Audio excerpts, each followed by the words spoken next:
করি আপনার কক্সবাজারে, আমার জন্ম ওখানে। আচ্ছা, তো 2010-এ আমি এসএসসি শেষ করি।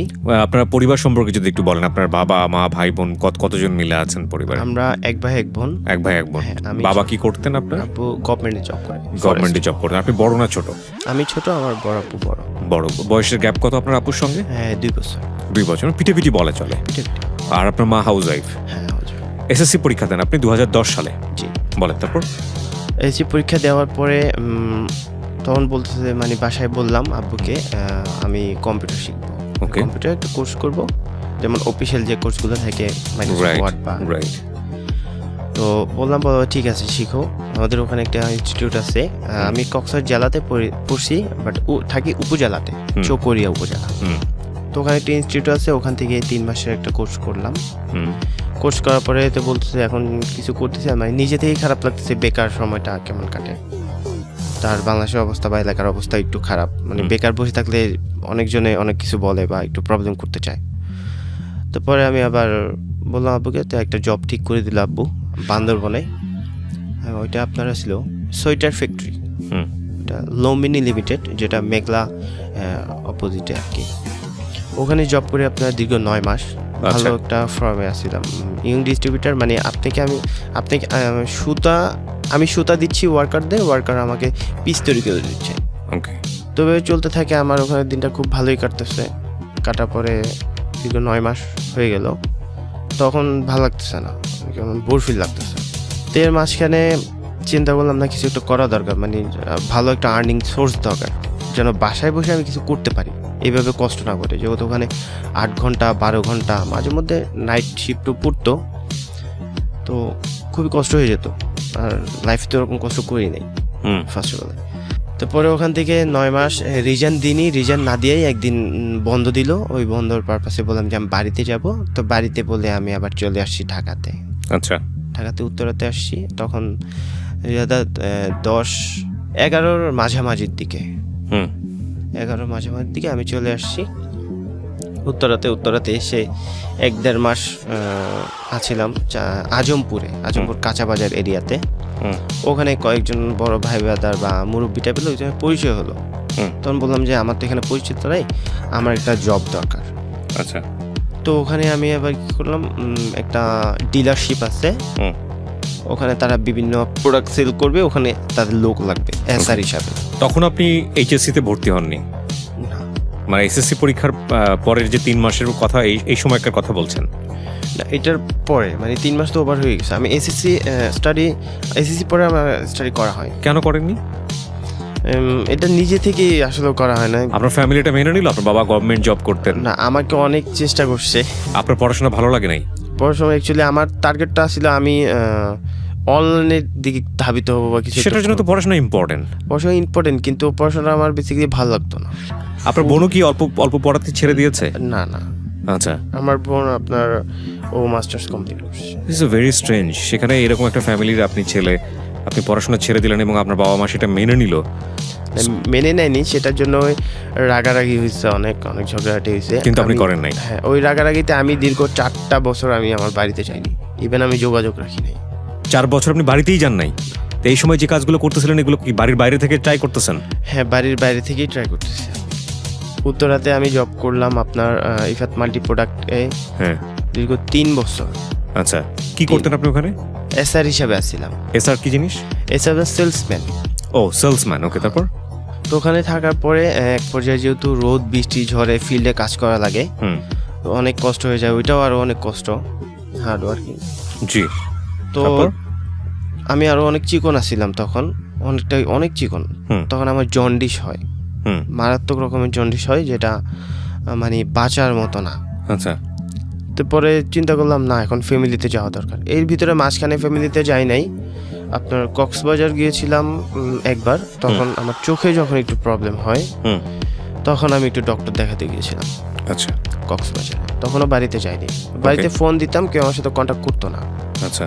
না, তুমি তোমার ইচ্ছা মতো তুমি যা ইচ্ছা তাই করো, আমাদের দরকার নেই। টোটালি অফ করার পরে যখন জন্ডিস হলো, তখন চিটংয়ে আসলাম। চিটংয়ে একটা ফ্রেন্ডের মেসে উঠলাম। ওখান থেকে আমি আবার কন্ট্যাক্ট করে আমার ফ্যামিলির সাথে। তখন তারা যখন অসুস্থ কথা বলে জানলো দেখলো, আমার ফ্রেন্ডরাও রিকোয়েস্ট করলো। হ্যাঁ। তখন আমাকে বাড়িতে তারা ডাকলো। আমি গেলাম, যাওয়ার পরে তো দেখি যে মানে হই হুল্লা অবস্থা, মানে কান্নাকাটি, অনেকদিন পরে, আর শরীরের অবস্থা কন্ডিশনটা খুবই খারাপ। মানে আমি যে হাঁটার শক্তিটা পর্যন্ত আমার আসছিল না, মানে ওই পর্যায়ে আমি চলে গেছিলাম। ওকে। তো পরে গেলাম, যাওয়ার পরে 2-1 দিন থাকার পরে ডক্টরের কাছে গেলাম, ট্রিটমেন্ট করলাম। ট্রিটমেন্ট করলে আল্লাহর রহমতে আমি তখন প্রায় 1-1.5 মাস পরে আমি সুস্থ হয়ে গেছি, ফুল সুস্থ। সুস্থ হয়ে যাওয়ার পরে এখন বলছে যে কি করবা, তুমি কি করতে যাচ্ছ, তোমাকে এলাকাতে একটা বিজনেস করাই, তুমি দোকান দাও, এলাকাতে বিজনেস করো। কিন্তু আমার ফোকাসটা তো আসলে আমি অনলাইনে কিছু একটা করবো, এবং 10 জনকে আমি কিছু একটা মানে এমন একটা পর্যায়ে নিবো যারা যেন কিছু করতে পারে। রাইট। টার্গেটটা ছিল ওরকম। পরে আবার ওখান থেকে আপনার চট্টগ্রামে আসছি, বাড়িতে বুঝাইলাম, বললাম যে না আমি ফ্রিল্যান্সিং শিখবো, ফ্রিল্যান্সিং এর কোর্স করবো, আমি কিছু হতে চাই। তারপর অনেক কষ্ট করে রাজি করালাম। আমার ফ্রেন্ডরা আমার অনেক উপকার করছে। তারা বললো আঙ্কেল ওই যেটাতে এক্সপার্ট বা যেটাতে চাচ্ছে, মানে যেদিকে মন চাচ্ছে আপনি সেদিকে সেই সেক্টর ওকে দেন, ও কিছু একটু করতে পারবে ইনশাল্লাহ। বন্ধু বান্ধব বুঝানোর পরে আমি চট্টগ্রাম আপনার আউটসোর্সিং ইনস্টিটিউটে ভর্তি হই। ভর্তি হওয়ার পরে ওখানে কোর্স করলাম 6 মাসের একটা SEO, I mean search engine optimization. ওইটা একটা কোর্স করলাম। ওকে। ওই দিকটা কিন্তু ভালো, এটা তখন আমি খারাপ দিকে যাইনি তখন। তো কোর্সটা যখন 3 মাস আমার রানিং চলতেছে, এর ভিতরে আমি একটা দুটা বায়ারের রিকোয়েস্ট পেলাম, কাজ করতেছি, কিন্তু দেখতেছি যে না অনেক মানে আমার কাজ অনুযায়ী আমার বাজেটটা ওরকম আসতেছে না, অ্যামাউন্টটা ওরকম পাচ্ছি না আমি। তখন চিন্তা করলাম না, ফেসবুকে অনেক গ্রুপ আছে, আমি একটু পোস্ট করি, দেখি কিরকম সাড়া পাই। বিভিন্ন গ্রুপ, যেমন অনলাইনে ইনকাম, আউটসোর্সিং শিখুন, ফ্রিতে শিখুন, এত টাকা আর্নিং করুন, এরকম মানুষকে একটু লোভ লাগানো টাইপের কিছু গ্রুপ আছে বা অনেকে পোস্ট করে। ওকে। আমি তখন কয়েকটা গ্রুপের সাথে ইনভলভ হওয়ার পরে আমি একটা পোস্ট করলাম, আমি অনলাইনে এই কাজ জানি, আমি কাজ করতে আগ্রহী, যদি কেউ চান আমাকে হায়ার করতে পারেন। হ্যাঁ। তখন বগুড়ার এক ছোট ভাই আমাকে ইনবক্স করলো, বললো যে ভাইয়া আপনি কি কাজ পান? আমি বললাম SEO কাজ পারি। SEO, search engine optimization. Search engine optimization, এটাতে কি হয়? এইটাতে যেমন আপনার একটা ব্লগ সাইট আছে, বা আপনার একটা প্রোডাক্ট আছে, বা একটা ওয়েবসাইট আছে। যেমন আমরা যদি গুগলে দেখি আমার একটা মোবাইল ফোন লাগতেছে, সাপোজ স্যামসাং মোবাইল ফোন এত মডেল, আমি সার্চ করতেছি, প্রথমে কিন্তু ফার্স্ট অফ অল কিন্তু যে স্যামসাংয়ের যে ওয়েবসাইটটা আছে সেটা শো করতেছে, এবং এর পাশাপাশি যেগুলো আছে যাদের ভালো সেল, তাদের রিভিউগুলো ভালো, তাদের সবগুলো শো করতেছে। এসইওর কাজটা হচ্ছে আপনার একটা শপ আছে, ওইটা আপনি SEO করেন, মানে ওইটা মার্কেটিং করে আপনি মানুষের কাছে যত ভিজিটর আনতে পারবেন, গুগল ততই প্রাধান্য দেয়, ওইটা ফার্স্ট র্যাঙ্কে রাখে। গুগল ফার্স্ট পেজে বলা হয়। যদি আপনি আপনার পুরোটা ফার্স্ট পেজে তুলতে পারেন, সেক্ষেত্রে মানুষের দেখে না এটা তো গুগল ফার্স্ট পেজে আছে বা র্যাঙ্কে আছে, এই প্রোডাক্টটা অবশ্যই ভালো হবে। আমাদের কাজটা মানে বেসিক্যালি আমার কাজটা ছিল ওইটা মার্কেটিং করতাম। তো করার পরে দেখলাম যে না ওইটা তেমন বাজেট আসতেছে না। এর ভিতরে মামুন কন্ট্যাক্ট করলো। কন্ট্যাক্ট করার পরে বলতেছে ভাইয়া CPA কাজ আছে, CPA মার্কেটিংয়ের, তো আপনি CPA মার্কেটিংয়ে কাজ করতে পারেন। পরে বললাম যে ঠিক আছে, আমি তো কাজ জানি না একদমই, CPA-তে আমি একদমই ইনভলভ না। ওইটাতে CPA-টা কি? কস্ট পার অ্যাকশন, মানে আপনার কিছু লিঙ্ক আছে যেগুলো মানে প্রন সাইট লিঙ্ক এবং ডেটিং সাইটের কিছু লিঙ্ক দেয়। ওই লিঙ্কগুলা যদি আপনি যে কোনো একটা সোশ্যাল মিডিয়াতে প্রমোট করতে হবে। সোশ্যাল মিডিয়াতে প্রমোট করতে দিবে না, সে তো ব্লক করে দেয়। ব্লক করে দেয় বলতে ওই লিঙ্কটা প্রথমে শর্ট লিঙ্ক করে, শর্ট লিঙ্ক করার পরে এমন একটা ওয়েবসাইট বানায় যেটা আসলে কোনো একটা প্রোডাক্ট রিলেটেড। আচ্ছা, যেমন মানে আলটিমেটলি হচ্ছে ভায়া হয়ে ঢুকবে। আচ্ছা, যেমন উদাহরণ দেন। যেমন আমার একটা ব্লগ সাইট আছে, আমি শুধু রাইটিং করতেছি, রাইটিং এর উপরে। তো রাইটিং এর উপরে আমি ওখানে পোস্ট করলাম, কিন্তু আমার ব্যাকগ্রাউন্ডে ব্যাক লিঙ্ক করা আছে, কিন্তু আমার সেই যে এইটা আছে মানে ওই প্রন সাইটের লিঙ্কটা আছে বা ডেটিং সাইটের অফারের লিঙ্কটা আছে, ওই লিঙ্কটা কিন্তু আমি দিয়ে রাখছি। ফেসবুক কিন্তু এদের দেখে না। ফেসবুক দেখবে আপনার জাস্ট আপনি ব্লগ সাইট কোনটা দিচ্ছেন, ফেসবুক ওই ব্লগ সাইটটা করবে না, ভিজিট করবে না কোনো সময়। তো ওই যখন আমার ব্লগ সাইটে আসতো তখন দেখতে না এখানে অনেক ব্যাকলিঙ্ক করা আছে, মানে এমনভাবে আমরা করতাম, কিছু কন্টেন্ট দিতাম যেটাতে মানে ঢুকতে বাধ্যতামূলক। বাধ্য হয়ে ঢুকতেই হবে, আপনি প্রথমত- ইন্টারেস্টেড হয়ে ঢুকতো তারা। প্রথমত যে কাজটা আপনি পারেন সেটা পেলেন না, অন্য একটা কাজ পেলেন, অন্য একটা কাজ, কিন্তু এতে ওদের লাভটা কি? মানে আপনি যারা যখন এই কাজটা করে দিবেন আপনাকে তো একটা পয়সা দিবে তারা নিশ্চয়ই। তো এই যারা আপনাকে দিয়ে কাজটা করাচ্ছে তাদের লাভটা কি? তাদের লাভটা হলো আপনার এখানে 3-4টা সেক্টর থাকে। সেক্টর বলতে 3-4টা অ্যাডমিন থাকে। হুম একদম যে মূল অ্যাডমিন, হুম সে বাংলা ইউএস এর একটা মার্কেট প্লেস থেকে সে কাজটা নিবে, হুম মানে যে ডেটিং অফার বা ডেটিং প্রোমোটার যে করে ওখান থেকে নেবে। ওখান থেকে নিয়ে তারা থার্ড পার্টি, মানে যারা এরকম ছোটোখাটো অ্যাডমিন আছে, যারা সিপিএ তে মার্কেটিং কাজ করতেছে, হুম তাদেরকে তারা বলে তোমরা এই প্রমোটটা করো, তোমাদেরকে আমরা পার সেলে হুম আমরা তোমাকে 3,000 বা 4,000 টাকা করে দিব। হুম এখন সে তো নিজে করবে না, কারণ তার টার্গেট আছে না আমি তো 3-4,000 টাকা পাচ্ছি, আমি ওয়ার্কারদের দিয়ে আমি কাজ করে আমি তাদেরকে কম দিব, দেন আমার তো লাভ থাকবে, মানে সে Okay. বসে বসে খাবে সেই ওয়ার্কাররা হচ্ছেন আপনারা। না। So আমি এটা- প্রথমে ওয়ার্কার ছিলাম, হ্যাঁ, লাস্টে আমি টিম লিডার হিসেবে আমি ভালো টিম লিডার একটা- হিসেবে মুভ করেন। আচ্ছা, আমি একদম পুরো স্টোরিটা জানতে চাই। হ্যাঁ, তো আপনাকে অফার করলো এই কাজটা আছে, তারপর? এই কাজটা আছে। পরে বললাম, প্রথম দিন দেখলাম যে না, আমার প্রথমে 2-1 দিন একটু নিজে থেকেই আনিজি লাগলো, হুম পারবো না বা এই কাজটা কেমন জানি, যেহেতু আমি মেসে থাকতাম তখন ফ্রেন্ডের সাথে, হুম একটু আনিজি লাগতো। আমার ফ্রেন্ড ও তো কিছু জানতো না, মানে আমি যখন এসইও করি তখন জানতো না আমি এসইওর সাথে সংক্ষিপ্ত। হুম যখন আমি সিপিএ তে যাই তখন তাদেরকে আমি কিছু জানাইনি, কারণ আচ্ছা। যতই ক্লোজ ফ্রেন্ড হোক না কেন, কোনো একটা ফ্রেন্ড কিন্তু খারাপ কাজে কিন্তু লিপ্ত হতে দিবে না, হুম এরকম তো পসিবল না তাদেরকে। তো পরে আবার আমি ইনভলভ হই ওখানে। ইনভলভ হওয়ার পরে আমাকে কিছু ভিডিও সাবমিট করা হয়। হুম ভিডিওগুলোতে দেওয়া আছে আপনার অ্যাকাউন্ট আমি কিভাবে করব, কিভাবে মেসেজগুলো কিভাবে মানে দিব, টিউটোরিয়াল যেগুলো আছে ওগুলো আমাকে সাবমিট করা হয়। হুম এখন দেখছি না, আমি তো অ্যাকাউন্ট করতে পারতেছি না। হুম আসলে তারা যেভাবে দেয়, তারা মানে যে টাকা দিয়ে অ্যাকাউন্ট তারা কিনে তারা সরাসরি তো বলতে পারে না আপনার থেকে অ্যাকাউন্টগুলো কিনতে হবে, কিন্তু তারা এমনভাবে ভিডিওটা দেয় হুম যেটা মানুষকে আকৃষ্ট করে না, আপনি নিজে অ্যাকাউন্ট করতে পারবেন। আচ্ছা, আসলে মতো অ্যাকাউন্ট কিন্তু নিজে করাটা পসিবল হয় না। ওকে। প্রিয় শ্রোতা, ছোট্ট একটা বিরতি নিচ্ছে এই পর্যায়ে। আপনারা আসতে পারেন আমাদের ফেসবুক পেজে। ফেসবুকের ঠিকানা www.facebook.com/iloveDhakaFM। ওকে, ছোট্ট একটা বিরতির পর আমি আরজে কিবরিয়া। ওকে, আমরা যেখানটায় ছিলাম তারপর তখন তারা পার অ্যাকাউন্টের জন্য আপনার 200, 250, 300, 400, 500 মানে যার থেকে যেরকম পারে এক একটা অ্যাকাউন্ট, হুম এবং একটা অ্যাকাউন্টের ভ্যালু থাকে আপনার অনলি 10 মিনিট 20 মিনিট, যদি ভাগ্যে থাকে ওইটা 1-2 দিনও কন্টিনিউ করা যায়, মানে অ্যাক্টিভ থাকে, তারপরে যা অ্যাক্টিভ থাকে, তারপরে ওটা অটোমেটিকলি ব্যান হয়ে যায়। ওকে। ব্যান এই হয়ে যায়, অ্যাকাউন্টটা কিনতে হয়? হ্যাঁ এগুলো কিনতে হয়। কি কার কাছ থেকে টাকা দিয়ে কিনেন এগুলো? এগুলো কিছু বড় ভাই আছে, মানে যারা আপনার লিঙ্ক প্রমোট করতেছে আমাদের, হুম। যারা আমাদের একটা সাব প্যানেল থাকে, মূল প্যানেল কিন্তু আপনাকে দেওয়া হবে না।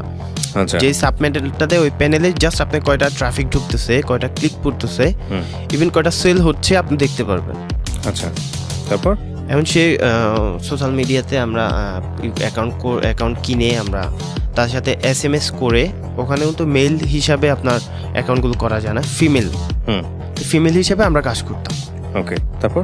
তা কাজ করার পরে ওখানে ট্রাফিক, যেহেতু আমার অ্যাকাউন্টটা ফিমেল, অবশ্যই আমাকে মেল মেসেজ করবে হুম। ইন্টারেস্টেড যারা, যেহেতু বেসিক্যালি দেখা যায় আপনার কানাডা এবং আমাদের টার্গেট থাকতে ইউএস এবং কানাডাতে, হুম আর কোনো আদার্স আমরা কান্ট্রি অ্যাকাউন্টগুলোই করতাম না। আর অ্যাকাউন্টগুলো এমনভাবে করা আদার্স কান্ট্রিতে আপনার প্রোফাইল শো করবে না, ওকে, ওইটা শুধু ইউএস এবং কানাডার জন্যই মানে তৈরি করা। ভিজিটর আসবে, আচ্ছা, ওইভাবে অ্যাকাউন্টগুলো করা। হুম তো তাদের কিছু টেক্সট করতাম, হাই হ্যালো, এবার টেক্সট করে হুম 2-3 মিনিট টেক্সট করার পরে একটা নাম্বার সাবমিট করতাম, যেটা ইউএস এর নাম্বার, হুম ওইটা আপনার সার্ভারের সাথে কানেক্টেড থাকতো।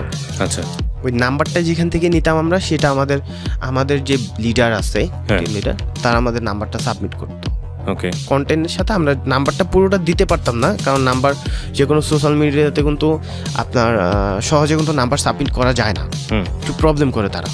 ওকে, তো নাম্বারের মাঝখানে স্টার বা ডট বা এই টাইপের আমরা কিছু একটা দিয়ে দিতাম, যেন ওই যে ট্রাফিকটা আসছে সেই জন্য বুঝতে পারে। হুম করে দেওয়ার পরে উনি ওই নাম্বারটা নিয়ে যদি তার ফোন থেকে যদি টেক্সট করে হুম। বা কল যাবে, কল রিসিভ হবে না, আচ্ছা, কোনো সময় কল রিসিভ হবে না, এবং শুধু SMS এর মাধ্যমে তাদের সাথে কনভারসেশন হবে হুম SMS করে। ওকে, তো SMS করার মাধ্যমে তার সাথেও 2-3 মিনিট, মানে সার্ভারের সাথে যেহেতু সংক্ষিপ্ত, এটা সার্ভার থেকে অটো রিপ্লে মেসেজ যেত, হুম আর সার্ভারের এই স্কিপগুলো এমনভাবে দেওয়া হতো আপনার আপনি কি বলতে চাচ্ছেন বা আমি কি বলতে চাচ্ছি অ্যান্সারগুলো মিলে যেত। দেখা যায় আপনার 100টার ভিতরে মানে 100টা ট্রাফিক যদি মেসেজ করে 1-2টা হয়তো মিলতো না, কিন্তু আরগুলো কিন্তু মিলে যেত। মানে আপনি কি বলতে চাচ্ছেন, ওকে, কি জানতে চাচ্ছেন, সেগুলো মিলে যেত। ওই স্ক্রিপ্টগুলো ওইভাবেই তৈরি করা।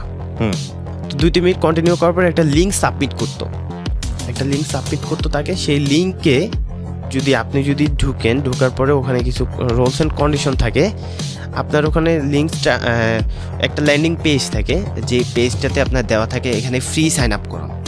যেহেতু ওইটা তখন কিন্তু আপনি প্রন সাইটে যেমন ওয়েব ক্যামটাই আছে, যারা ওয়েব ক্যামের ভিডিওই করে আর কি, যাই হোক, তো ওই ধরনের আর কি করতো তারা। সাবমিট করার পরে প্রথমে তাদের অ্যাড্রেস সব কিছু দেওয়ার পরে লাস্ট পর্যায়ে যখন ওখানে তো অলরেডি দেওয়া থাকে 100% ফ্রিতে আপনি তাদের সাথে কথা বলতে পারবেন।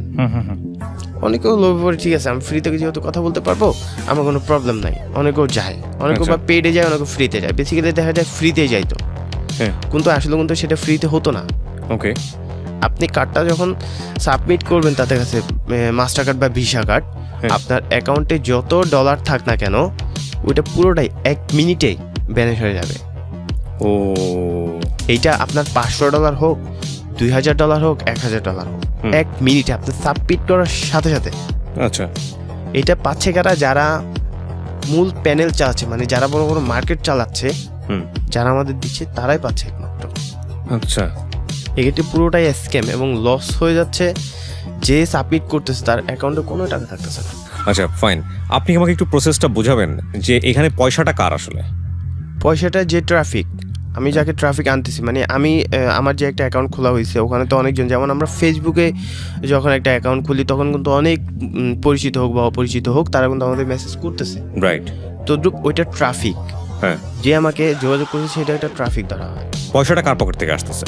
পয়সাটা মানে যার থেকে কাটতেছে সে হচ্ছে ট্রাফিকের পকেট থেকে, মানে যে আপনার সাথে, আমি প্রতারক, ইভেন আমি আপনার সাথে এমনভাবে কনভারসেশন করতেছি না আমি আসলে রিয়েল পারসন, কিন্তু সেভাবে। প্রতারণার স্টাইলটা কি, মানে কি নিচ্ছেন আপনারা প্রতারণা করে তাদের কাছ থেকে? আমরা প্রতারণা করতে আমরা জাস্ট লিঙ্ক প্রমোট করতেছি এবং তার যে অ্যাকাউন্ট থেকে যে ডলারটা কাটা হচ্ছে সেটা আমাদের যে বড় ভাইরা আছে তারাই পুরোটা পাচ্ছে। তার অ্যাকাউন্ট থেকে ডলার কাটা হচ্ছে, সে ডলারটা কেন দিবে? সে কি লোভে পড়ে এই কাজটা করতেছে?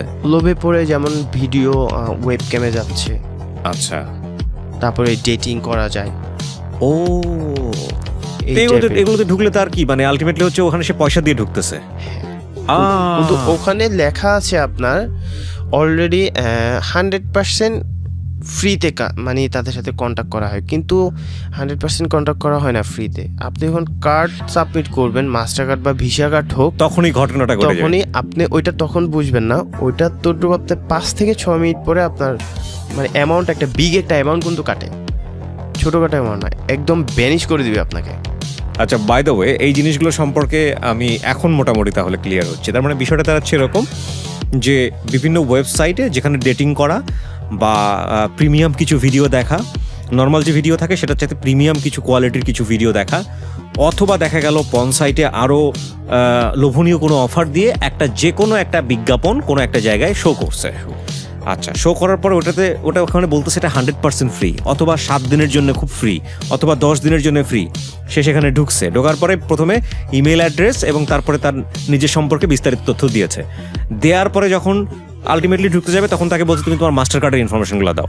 তখন সে মাস্টার কার্ডের ইনফরমেশনগুলো দিয়ে যখন ক্লিক করে ঢোকার পরে কি আলটিমেটলি সঙ্গে সঙ্গে তার মাস্টার কার্ড থেকে সমস্ত ডাটাগুলো এগুলো নিয়ে নেয়। ওইটার ডাটাগুলো আপনার সার্ভার যদি ক্লিয়ার থাকে, যেহেতু অনেক হাজার হাজার মানুষ কাজ করতেছে, সার্ভার মাঝে মধ্যে একটু ডাউন হয়।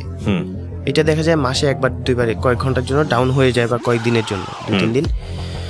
এগুলো তো অনেক বড় বড় নেটওয়ার্ক, তাদের সিকিউরিটি অনেক হাই সিকিউরিটি। এক্স্যাক্টলি, আমার কথা হচ্ছে যে লোকটা মাস্টার কার্ড ইউজ করে, যে লোকটা মানে বড় ধরনের কার্ড, ইন্টারন্যাশনালি ডলার এক্সচেঞ্জ করার মতো কার্ড ইউজ করে, সে এতটা গবেট কিভাবে হবে? সে এতটা মানে কি বলা যেতে পারে বিলো নলেজের কিভাবে হবে যে এরকম একটা স্পাম ওয়েবসাইট বা যেরকম একটা ঠকবাজি একটা ওয়েবসাইটে তাকে প্রতারণার জন্য নক দেওয়া হচ্ছে, সে আলটিমেটলি ওখানে ঢুকে যাবে। আপনার এক্সপিরিয়েন্স আপনি পেয়েছেন এরকম? আমার এক্সপিরিয়েন্স বলতে মানে আমি নিজে master card visa card apply করি না, আপনারা যাদের জন্য টপ ফেলতেন তারা ফেলতো এরকম মাস্টার কার্ড অ্যাভেলেবেল। এখনো হচ্ছে। তারপরে এখন অর্থটা কোথায় যাচ্ছে?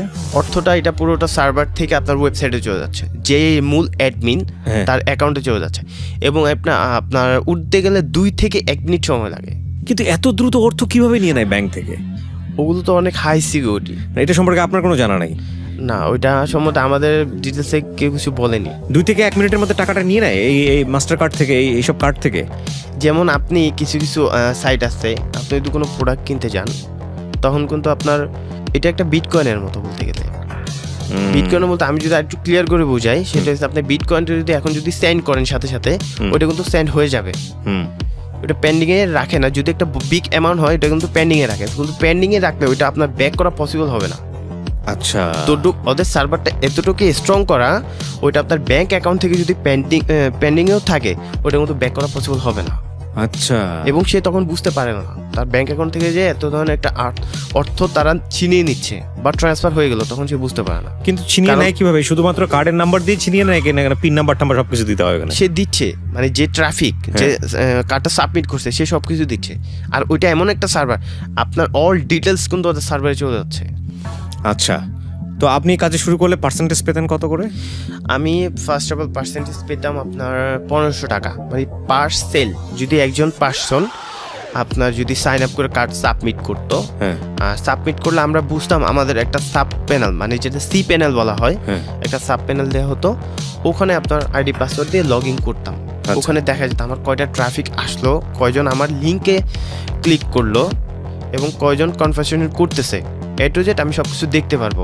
আচ্ছা, দেখার পর যখন একটা সেলের একটা অপশন থাকে, যদি সে কনফার্ম করে দেয়, কার্ড যদি কনফার্ম করে, ওখানে আমার যখন তার অ্যাকাউন্ট থেকে টাকাটা কেটে নিয়ে যাবে সার্ভারে, মানে ডেটিং প্রমোট যে করতেছে, তখন ওখানে সেল আকারে একটা পয়েন্ট হতে, মানে আপনার একটা সেল হয়েছে।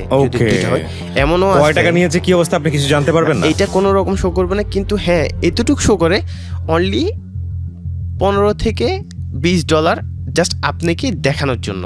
বাট আপনি যদি, যেমন আপনাকে আমি বললাম আপনি কাজ করেন, আমি আপনাকে $15 দিব, জাস্ট ওই সি প্যানেলটা এমনভাবে তৈরি করা, আপনি যদি একটা সেল $15 সেল হয়ে গেলে আপনার $15 শো করতেছে, কিন্তু কত ডলার তার অ্যাকাউন্ট থেকে কাটা হয়েছে সেটা আজও পর্যন্ত কেউ বলতে পারবে না। তো আপনারা এই জালটা বিছাতেন কিভাবে? কারণ আপনারা তো তাদেরকে, যখন তারা ঢুকতো, ক্লায়েন্টগুলো ঢুকতো, তারা তো মেয়েদের সঙ্গে চ্যাট করতো, রাইট? নাকি শুধু ঢোকার লগে লগেই শেষ? না, ঢুকতো, মেয়েদের সাথে চ্যাটিং করতো, বলতে আমরাই তো মেয়ে, মানে আপনারা অ্যাকাউন্ট তৈরি করতেন, ফেক অ্যাকাউন্ট মেয়েদের, ফেক অ্যাকাউন্ট মেয়েদের। কিছু অ্যাকাউন্ট আপনার হ্যাক করা হতো। হ্যাক করা বলতে? অ্যাকাউন্ট যেমন ফেসবুক অ্যাকাউন্ট তো হ্যাক হয় একজন অ্যাকাউন্ট, ওরকম কিছু অ্যাকাউন্ট হ্যাক করতো। ওরাই যেমন ডেটিং সাইট অনেক আছে, আচ্ছা, ওগুলো হ্যাক করতো ওরা বিভিন্ন সফটওয়্যারের মাধ্যমে। বাইরের বড় বড় হ্যাকার যেগুলো আছে, ওরা কিছু ডলারের মাধ্যমে হ্যাক করে বাংলাদেশে যারা অ্যাডমিন আছে তাদেরকে ট্রান্সফার করতো। তারা পার অ্যাকাউন্ট দেখা গেল তাদের এক একটা অ্যাকাউন্ট কিনা পড়তো $1, আই মিন 80 টাকা বা 70-75 টাকা, যেটাই হোক। তো তারা আমাদের কাছে সেল করতো 3-4 গুণ দাম দিয়ে। যদি নতুন অবস্থায় হয় তাহলে আপনার, আমি যদি একটা ওয়েবসাইট আছে খুবই নাম করা ডেটিং সাইট, এটা ওখানে এক একটা অ্যাকাউন্টের দাম 1200 টাকা। হ্যাক করা অ্যাকাউন্ট এক একটা অ্যাকাউন্ট 1200 টাকা। আচ্ছা, দৈনিক আপনার 4টা-5টা অ্যাকাউন্ট লাগতো, মাস্ট বি। কেন? কাজ করার জন্য। এবং ওখানে আপনি এক একটা পোস্ট করতে পারবেন একবার করে। আজকে একটা পোস্ট করলেন, 24 ঘন্টা পরে ওইটা এডিট করে বা রিমুভ করে আপনি নতুন একটা পোস্ট করতে পারবেন। তো আমি একটা পোস্ট করলাম, কিন্তু আপনি যে অ্যাকাউন্টগুলো আপনাদের কাছে সেল হচ্ছে, এই অ্যাকাউন্টগুলো যে অরিজিনাল অ্যাকাউন্ট, আপনি বুঝতেন কিভাবে? এগুলো তো অরিজিনাল না হতে পারে, এগুলো তো ফেক হতে পারে। না, এগুলো অরিজিনাল এবং ফেক এটা বোঝার, এটা ইম্পর্টেন্ট না। আমাদের ইম্পর্টেন্ট হলো আমরা কিভাবে কাজ করছি এবং আমাদের কাজ হচ্ছে কিনা। আচ্ছা, আমরা যদি বেশি ডিটেলসে জানতে চাই, অবশ্যই ট্রাই করছিলাম জানার জন্য, কিন্তু শেষ পর্যন্ত দেখা যায় সে তাদের গ্রুপ থেকে, মানে আমাকেই ব্যান করে দিচ্ছে। তারা আপনাকে কাজ দিবে, কিন্তু পুরোটুকু কোনো সময় তারা প্রকাশ করবে না। যারা কাজ দেয় এরা কোথাকে, দেশের বাইরের না দেশের ভিতরের? এরা দেশের বাইরে থেকে কাজ নেয়, বেসিক্যালি দেশেই থাকে। আচ্ছা, এদের সঙ্গে যোগাযোগও হয় না? যোগাযোগ হয়। তাহলে যোগাযোগ হয় বিভিন্ন জায়গায়, ঢাকাতেও আছে, বড় বড় আইটি সেন্টার আছে। ওরে বাবা, এগুলোর সাথে ইনভলভ। সিপিএ এক একটা কোর্স করছে 10,000-15,000 টাকা করে, কিন্তু দেখা যায় কি সিপিএতে আবার 2টা সেক্টর আছে, একটা লিগেল আর একটা আনলিগেল। ইললিগেল, হ্যাঁ। যেটা আপনার লিগেল সেটা আপনি হ্যাঁ সুন্দর মতো ভালোভাবে কাজ করতে পারতেছেন, আর যেটা আনলিগেল সেটা আপনি স্ক্যামের মাধ্যমেই আপনার আর্নিং করতে হচ্ছে। তার মানে সারা দুনিয়াতেই এটা চলছে, এই ঠকবাজি ব্যবসা অ্যাভেলেবেল 99% বর্তমানে ইয়ং জেনারেশন যারা আছে ওই দিকেই ধাবিত হচ্ছে, না বুঝে ধুমধাম করে ঢুকে পড়ে, অ্যাকাউন্টের যত টাকা আছে সব গচ্ছা। এখানে একটা কথা না বললে না, জি আপনার বেসিক্যালি দেখা যায় এসএসসি থেকে অনার্স রানিং পর্যন্ত এই পার্সনগুলো বা এই বয়সে যারা আছে ইয়ং জেনারেশন, ছেলে হোক বা মেয়ে হোক, সবাই ইনভলভ। ইনভলভ বলতে কি এই ধরনের পেশাতে ইনভলভ নাকি আলটিমেটলি মানে আলটিমেটলি কাজ করতেছে, এই এই এই স্ক্যামের এই কাজগুলো করতেছে? ভালো একটা আর্নিং আসতেছে। কত টাকা আর্ন করেছেন আপনি মাসে এগুলো করে? আমি প্রথমে যখন করছি তখন আমার মাসে আর্নিং হতো আপনার 10,000 12,000। আচ্ছা। আর যখন দেখা গেছে আমি করতে করতে তখন চিন্তা করলাম না আমিও পোস্ট করে দেখি, এখন তো আমি জবের জন্য পোস্ট করছি, এখন আমি নিজের ওয়ার্কার নিব, সেই পোস্ট করব, আমি নিজে হায়ার করব। সেরকম পোস্ট করলাম, করার পরে দেখি যে আলটিমেটলি একদিনে আমার 50 পার হয়ে গেছে। একদিনে 50 পার হয়ে গেছে? 50 পার হয়ে গেছে। 50 জন অ্যাপ্লাই করছে নাকি? 50 জন না, 100 জনের উপরে অ্যাপ্লাই করছে, আমি বেশি 50 জন নিছি, মানে যাদের ল্যাপটপ বা কম্পিউটার আছে। আচ্ছা, তাদের যারা স্মার্টফোন আছে তাদেরকে আমরা অ্যালাউ করি না সহজে। এরা সবাই জানতো যে এই কাজটা 2 নম্বরই কাজ? এরা জানতো না, অনেকেও জানতো অনেকেও জানতো না। জানার প্রয়োজন পড়ে না? প্রয়োজন পড়ে যখন দেখা যায় তাদের থেকে তাদের একটা আটকানোর একটা কৌশল থাকে। কিরকম কৌশল? যেমন ঠিক আছে ভাইয়া, আমি তাকে একটা কাজের কথা বললাম, তাকে আমি কিন্তু আমি যদি আপনাকে যদি মুখে বলি আপনি তো বুঝবেন না কাজটা কি। যখন আলটিমেটলি আমি যখন আপনাকে কাজটা প্রোফাইলে দেখাই দিব বা একটা ভিডিও দিব, তখন আপনি বুঝবেন যে এই কাজ আমি করব না, তখন আপনি হয়তো অ্যাভয়েড করতে পারেন। কিন্তু সেই ব্যক্তি, আমার তো দরকার আমার ওয়ার্কার, যেভাবে হোক, আমি মেরে হোক ধরে হোক, তাকে যেভাবে হোক আমার ওয়ার্কার আনতে হবে। তো ওইভাবে আমরা ওয়ার্কার আনতাম 500 টাকা 1,000 টাকা করে, তাদের কাছ থেকে একটা এন্ট্রি ফি নিতাম, এবং এন্ট্রি ফিটা আমরা রাখতাম না, আমরা ওখান থেকে 1 টাকাও পেতাম না। ওইটা সম্পূর্ণ আমাদের টিম লিডার যে আছে, মানে আমাদের যে প্যানেল দিচ্ছে তাদের কাছে হ্যান্ড ওভার হয়ে যেত। হ্যান্ড ওভার হয়ে যাওয়ার পরে এখন সে তো টাকা দিয়ে দিছে, সেই কাজটা দেখার পরে সে কাজ করবে না, তাকে বলতাম ঠিক আছে আপনি কাজ না করবেন, আপনার টাকা তো ব্যাক করতে পারবো না, কারণ টাকা তো আমি নিই নাই, টাকা তো আমার চলে গেছে আমার জায়গা মতো। আচ্ছা, সেই কারণে সে বাধ্য হয়ে কাজটা করতে, বাধ্য হয়ে সে কাজটা করতে হতো। বেসিক্যালি মেয়েরা বেশি করে ছেলেদের থেকে। মেয়েরা এমনও কাজ করে আপনার ওয়েব ক্যামে পর্যন্ত চলে যায়, মেয়েরা নিজে থেকে। ওকে। তারা কোনো মার্কেট প্লেসে কাজ করবে না, তারা ফেসবুক, টুইটার, ইনস্টাগ্রাম, তারা কোনো অ্যাকাউন্ট কিনবেও না। এমন কিছু অ্যাকাউন্ট তারা নিজেদের টেকনিক অনুযায়ী তারা নিজেরা তৈরি করে। শুধু আমরা তো ট্যালেন্টেড না, আমাদের থেকে কিন্তু অনেক ট্যালেন্টেড পার্সন আছে। তো এটা শুধু মেয়েদের ক্ষেত্রে পসিবল হয়, ছেলেদের ক্ষেত্রে এটা একদমই পসিবল হয়ে দাঁড়ায় না। কেন? কারণ ওয়েব ক্যামে যখন আপনি যাবেন তখন তো আপনাকে তো দেখতে পারবে আপনার ছেলে, আপনি যত কিছু করেন না কেন এটা কিন্তু ধরা পড়ে যাবে। তার মানে বিষয়টা তার ছেলে যে একটা মেয়ে ভুলায় ভালায় একটা ছেলেকে অনেক দূর পর্যন্ত নিয়ে যাওয়ার বিষয়, অনেক পর্যন্ত নিয়ে যাচ্ছে। এবং ছেলেদের থেকে দেখা যায় আমি একজন যদি কাজ করি পার উইকে আপনার 2টা থেকে 3টা সেল করা তাও অনেক কষ্ট হয়ে যায়, আর একটা মেয়ে 5টা 6টা 7টা পর্যন্ত সেল করতেছে, তার মানে আপনার পার উইকে সে কিন্তু 50,000 কাছাকাছি ইনকাম করতেছে, চোখ বন্ধ করে, যেটা বলে বন্ধ করে। এবং সে ভিডিও কলে পর্যন্ত যাচ্ছে, ফেস দেখিয়ে যাচ্ছে। তো ফেস দেখে সে কি কালেক্ট করে? সে আলটিমেটলি ট্রাফিককে করে, ট্রাফিক বলে ঠিক আছে আমি তো লিঙ্কে যাব, তো লিঙ্ক যেহেতু আমার কার্ড সাবমিট করবো, আপনি একটা কাজ করেন আপনার ফেসটা দেখান, মানে আপনার প্রুফ করতে হবে আপনি ছেলে না মেয়ে। অনেক ট্রাফিক জিজ্ঞাসা করে ছেলে না মেয়ে। আচ্ছা আচ্ছা। তখন সে বাধ্য হয়ে কি করে এমনভাবে তার মানে ফেসটা এমনভাবে মেকআপ করে সে ইউএস এর পার্সন। আচ্ছা আচ্ছা, ইউএস এর পার্সন, এবং আপনার সে ওইভাবে তাকে শো করে। Very interesting. উঠতে গেলে 5 সেকেন্ড, অনলি 5 সেকেন্ড সে ক্যামেরার সামনে থাকবে, তারপরে অফ করে দিবে। আচ্ছা, অফ করে দেওয়ার পরে তখন তো ট্রাফিক বুঝতে পারে না, 5 সেকেন্ড দিয়ে তো দেখালো ঠিক আছে ভালোই লাগছে, আমি কার্ড সাবমিট করে দিই। কার্ড না, তখন কার্ডের কথা কোনো বলা হয় না, আপনার ডাইরেক্ট বলতে হয়, মানে লিঙ্কে আপনি গিয়ে সাইন আপ করে আসেন। তখন যখন সে সাইন আপ করে তখন তো সে বুঝতে পারে, এবং ওখানে স্টপ হয়ে যায় না, ওইটা আপনার প্রত্যেক মান্থে তার $200-300 কেটে নেবে। কিন্তু সে কি বুঝতে পারবে না যে আমার এখান থেকে ডলার কাটতেছে? প্রথম অবস্থায় বুঝতে পারে যখন তার ডলারটা কাটে, যদি সে যদি কোনো চালাক ব্যক্তি হয়ে থাকে, আমার মাসে মাসে প্রত্যেক মান্থে এখানে ডলার কেন কাটা হচ্ছে, সে যদি চায় যদি বন্ধ করে, হ্যাঁ যদি বন্ধ করে সেক্ষেত্রে সেই করতে পারবে। বন্ধ বলতে মানে অ্যাকাউন্ট থেকে এই করে দেয় আর কি, না আমার অনুমতি ছাড়া আমি আর কোনো জায়গায় সাবমিট করতে পারবে না। মানে আচ্ছা ব্যাংক থেকে তাকে ইনফর্ম মানে কল করা হবে, এই অমুক সাইটে আপনি কোনো মানে কার্ড সাবমিট করছেন, এটাকে আমরা কনফার্ম করবো কিনা। ও আচ্ছা, এইটা ছাড়া আলটিমেটলি হচ্ছে কন্টিনিউয়াসলি টাকা যেতেই থাকবে। হ্যাঁ, এটা যদি আপনি চান আপনি অফ করে দিতে পারেন অ্যাকাউন্টের মাধ্যমে। Right very. আচ্ছা, তো আপনি কতদিন কাজ করলেন? আমি আপনার সিপিএতে দীর্ঘ 2-2.5 বছর কাজ করেছি এভাবে। তারপর এইভাবে কাজ করার পরে এর ভিতরে আমার তো ভয়ঙ্কর রকমের ভাবে প্রতারণা, সাইবার ক্রাইম, আপনারা তো যে কোনো মুহূর্তে অ্যারেস্ট হয়ে যেতে পারেন, বা এরকম কোনো ভয় ছিল না? ভয় আছিল, কিন্তু এগুলো যেহেতু অ্যাভেলেবেল হচ্ছে কেউ ধরতেছে না। এবং যারা যারা, আমি জানি না এটা আসলে সত্যি কি মিথ্যা, যারা যারা উপরে মানে আমাদের উপরের লেভেলে আছে যারা কাজ করতেছে, হ্যাঁ তারা ধরা পড়তেছে ধরা ছোঁয়ার বাইরে, আর এমনভাবে কাজ করে সেটা সাইবার ক্রাইমেও কি করতেছে। এই বিষয়টা আমি যেটা বলছিলাম, যে এটা আমার কাছে একেবারেই খুব নতুন একটা কনসেপ্ট মনে হচ্ছিল, তো সেই জায়গাটা থেকে আমি আজকে আপনাদের সামনে উপস্থাপন করলাম, আমি কিছুটা হলেও বুঝেছি। হ্যাঁ আচ্ছা, তারপর কি হলো আপনার কাজ করতে করতে? এর ভিতরে 2.5 বছরের ভিতরে আমার 200-250 ওয়ার্কার হয়ে গেল। বেসিক্যালি দেখা যায় আপনার মেয়ে, সবাই মেয়ে? বেসিক্যালি মেয়ে। আচ্ছা, তো মেয়েরা জেনে শুনে এইসব কাজ করতো? কিছু করার নেই, তাদের ফ্যামিলি প্রবলেম, আর্থিক প্রবলেম, তারা আসছে। তারপরে এখন তারা, আমরা কাজ দেখাই দিই একরকম, তারা কাজ করতে অন্যরকম, মানে তাদের মতো করে। যখন 1-2 দিন কাজটা শিখলো না, কাজটা শেখার পরে আমি একটু আমার মতো করে আমি কাজ করি। ওই কি করতো, ওয়েব ক্যামে যাইতো। আবার এখানে আরেকটা যারা ছেলেরা ছিল, তারা আপনার মেয়ে সেজে তো আর ওয়েব ক্যামের সামনে যাওয়া পসিবল হয় না সবার ক্ষেত্রে, বা যেতে পারে না, গেলেও ধরা পড়ে যায়, সেক্ষেত্রে প্রবলেম হয়।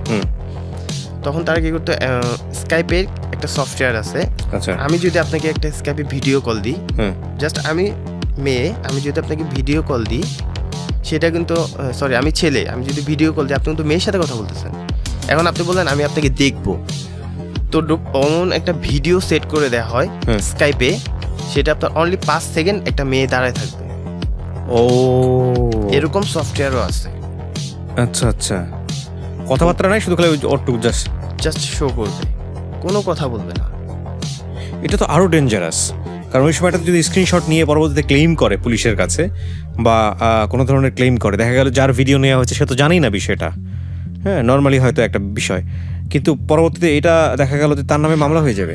এটা কেউ করে না, বাট করতে তো পারে, যে কোনো মুহূর্তে করতে পারে, কিন্তু এটা তো আপনার দীর্ঘদিন ধরে হয়ে আসতেছে, বাট এখনো কেউ করে নাই। এক্স্যাক্টলি, এখনো কেউ করে নাই, সে কারণেই আমি সিক্রেটস এই বিষয়টা নিয়ে আসছি। মনে করেন আপনি ভিডিওতে যে মেয়েটাকে দেখাচ্ছেন, সে হয়তো আপনি নর্মালি কোথাও থেকে শুট করেছেন তাকে, সে তো জানেও না, তারপরে ভিডিওতে তার ফেসটা দেখা দিচ্ছেন। সাপোজ আপনার নেওয়া হয় বিভিন্ন প্রন সাইট আছে, যারা প্রন সাইটে ওয়েব ক্যামে যারা যায় তাদের কিছু ভিডিও থাকে। তার মানে আলটিমেটলি হচ্ছে হলো ওয়েব ক্যামে যারা যায় প্রন সাইটে, বাংলাদেশে আমি জানি না সাউথ এশিয়ান কান্ট্রিতে কারা করে এগুলা, আমার আইডিয়া নাই। বাট একটা জিনিস যেটা বুঝতে পারছি সেটা হলো যে অনেক সময় কিন্তু পর্ন সাইটগুলোতে অনেক ভিডিওস আছে, লিক ভিডিও যেগুলা, হ্যাঁ, সেগুলোতে আমাদের সাউথ ইন্ডিয়ান বা সাউথ এশিয়ান ব্লকের অনেক মানুষেরই ভিডিওগুলো আছে, যেগুলো প্রাইভেট ভিডিও। এই ভিডিওগুলো আলটিমেটলি এখান থেকে চাইলে কিন্তু কোনো একটা ফেস নিয়ে নিতে পারে, হ্যাঁ, কোনো একটা মেয়ের ফেস নিয়ে নিতে পারে, বা কোনো কিছু নিয়ে নিতে পারে। তার মানে এটা তো ভয়ঙ্কর রকমভাবে বিপজ্জনক। ওখানে যারা স্ক্যাম, ওখানে ওয়েবসাইট, প্রন ওয়েবসাইট ঢুকলে দেখা যায় ওখানে কিছু সেক্টর থাকে, যে সেক্টরে গেলে আপনি কিছু ভিডিও পেতে পারেন। আচ্ছা, যারা লাইভ ক্যাম করে, হ্যাঁ, যেমন আমি লাইভ ক্যামটা করলাম, ওটা আপনার 10 মিনিট বা 5 মিনিট আমাকে দেখালো, দেখানোর পরে আমাকেও কিন্তু কার্ড সাবমিট করতে বলবে। তো আমরা কি করতাম, আপনার একটা রেকর্ডিং রাখতাম, স্ক্রিন রেকর্ডার, যেটা দিয়ে আমরা জাস্ট ভিডিওটা প্লে করে আমরা রেকর্ডিংটার সাথে সাথে, রেকর্ডিং আমার আগে থেকে ওপেন করা থাকতো, ওটা আমরা ভিডিওটা নিয়ে নিতাম। আচ্ছা, ভিডিওটা 5 সেকেন্ড বা 10 সেকেন্ড নিতাম, নেওয়ার পরে ওইটা এডিট করতাম। আচ্ছা, মানে আগে পিছিয়ে যা আছে এমনভাবে করতাম ওইটা যে একটা রিয়েল পার্সন তার সামনে শো করতেছে। ওকে, ওইভাবে করে আমরা ভিডিওটা এডিট করে দেন আমরা ওয়েব ক্যামের সাথে ওইটা সেট করে দিতাম। ওয়েব ক্যাম বলতে স্কাইপের যে ওয়েব ক্যামটা আছে, আপনি ভিডিও কল দিলে ওটা রিসিভ হবে, রিসিভ হলে আপনার ভিডিওটা অটোমেটিক্যালি সফটওয়্যার আপনার সামনে শো করবে, আপনাকে দেখাবে না, ভিডিওটাই দেখাবে। আচ্ছা আচ্ছা আচ্ছা, কিন্তু আমি সেটাই বলতেছি, একটা যেটা হচ্ছে যে ভিডিওটা আপনি দেখাচ্ছেন, হ্যাঁ ওই ভিডিওটা তো একটা প্রুফ ওই লোকটার কাছে, সে চাইলে 5-6 সেকেন্ডের মধ্যে একটা স্ক্রিনশট নিয়ে নিতে পারে। এখন আপনি যাকে দেখালেন ওই ভিডিওতে, আলটিমেটলি সে তো এই বিষয়ে ইনফর্ম নাও হতে পারে। কোনো একটা মেয়ের ভিডিও আপনি হয়তো দেখালেন, 5 সেকেন্ড কিছু না, সে দাঁড়িয়ে আছে, সে আপনি হয়তো পাবলিক প্লেস থেকে নিয়েছেন বা অন্য কোথাও থেকে নিয়েছেন, তাকে সে জানেই না বিষয়টা। তাহলে তাকে যদি আপনি ওইভাবে প্লেস করেন, পরবর্তীতে স্ক্রিনশট নেওয়ার পরে ওই লোকটা যদি ক্লেম করে আমি তাকে দেখেছি এখানে, সেখানে তো আলটিমেটলি এটা ভয়ঙ্কর বিপদ, এবং এটা তো প্রুফ হিসেবেই কাউন্ট হবে যে না, স্ক্রিনশটে যাকে পেয়েছি আমি সে লোকটা তো এই লোকটাই। তার মানে এইরকম একটা ঘটনা আপনারা চিন্তা করে দেখেন যে ওয়েব দুনিয়াতে আমার কাছে এই আজকের এই ঘটনাটা শোনার পরে মনে হচ্ছে নাথিং ইজ ইম্পসিবল। কারণ কোনো মানুষকে ভিডিও কলে দেখার পরেও, স্ক্রিনশট দেখার পরেও সে যে ওই ব্যক্তিটাই এবং ওই কাজই করেছে এইটা বলা, যদি ওর কথা সত্যি হয়ে থাকে, তাহলে তো এটা খুবই মুশকিল। তো আপনারা এই কাজটা করতেন বা মানে ছেলে হয়ে মেয়েটার ভিডিও দেখা দিতেন? হ্যাঁ। তার মানে আলটিমেটলি বিষয়টা দাঁড়াচ্ছে হচ্ছে যে মেয়েটার সঙ্গে ও কথা বলতেছে, ও ভাবতেছে আমি এই ডাটাগুলো সাইন আপ করলে আলটিমেটলি ভিতরে গিয়ে ওর সাথে আমি ডিটেল কথাবার্তা বলতে পারবো এবং ওর সাথে আমার কীভাবে মিট হবে না হবে সেটা আমি ডিটেল জানতে পারবো। সে কারণে সে সাইন আপ করতে গিয়ে সবগুলা অ্যাকাউন্ট পুরো ব্যানিশ হয়ে যেত। ওকে, এবং এটা তো কোথাও গিয়ে বলারও কোনো সুযোগ নাই যে এরকম একটা প্রতারণার শিকার আমি হয়েছি। কিভাবে এটা বলতে গেলে তো মানুষ তো চলে যায়, এবং এটা বলেও না, কেউ বলেও না। বিষয়টা হচ্ছে খুব সহজ, আমি যেটা বুঝলাম ওর কাছ থেকে, ওরা এমন একটা চেইন মেনটেন করছে যে চেইনটা গ্লোবাল চেইন, এবং এটা লোকালি কাজ করে কিভাবে সেটার কিছুটা সিনপসিস আমি আপনাদেরকে বলেছি। বাট মানুষ প্রতারিত হচ্ছে কেন? মানুষ প্রতারিত হচ্ছে জাস্ট বিকজ অফ সে কোনো একটা মেয়ের সঙ্গে ডেট করতে চাচ্ছে।